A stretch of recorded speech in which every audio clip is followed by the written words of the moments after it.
pasok tayo dito. Mag-order tayo ng ating chips and fish and chips.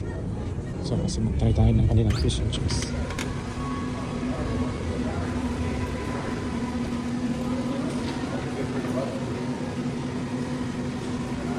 So the menu.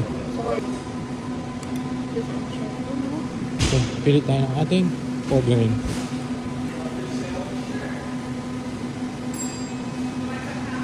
I like to cook. I like the taste na binabenta nila, pero medyo mahal. Sa dami-daming choice, so medyo mahal na.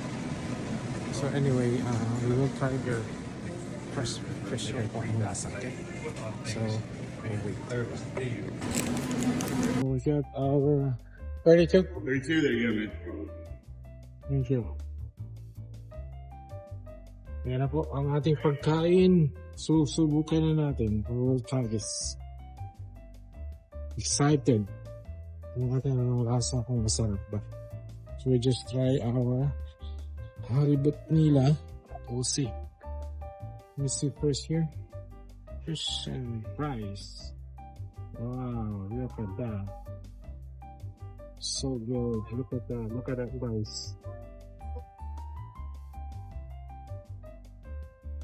Ayan na. Try natin. Fun.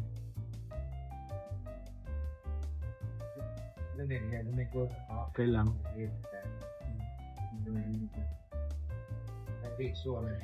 This one. It's the most important, the fish. Sabi nila fresh. Let's see.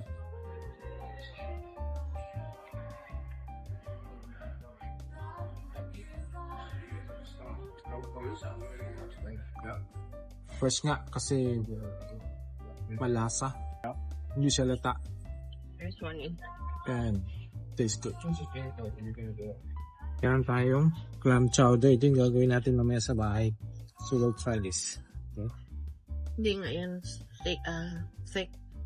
So this is the way they make it. Consistency, look at that.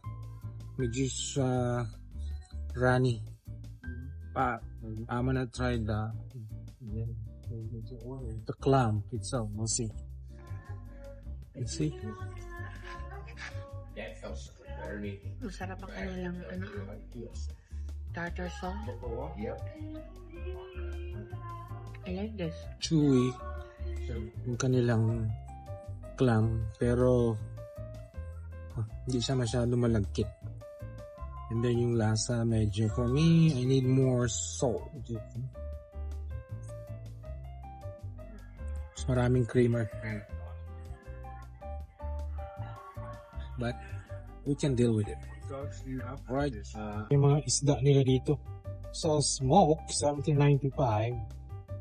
Yan yung swordfish salmon, mas mahal-mahal. So look at that. Those are the fish na pagbenta nila. And this one is Mr. Kelly salmon. Wow. So I'm looking for fish na pwede nating lutuin. I decided to make some clam chowder soup on it. So I bought this $26.95. Scallops. Ito, Alaskan halibut. Really good. Alright guys, look at this Alaskan halibut. Very fresh at saka it's thick. So and they have a lot of different fish here. Like the salmon, and there's more. So if you guys are able to come to San Diego and you want to come here, this is one of the second rated as the best seafood. This is the Point Loma. Okay, so hopefully you will see it here. Bye for now.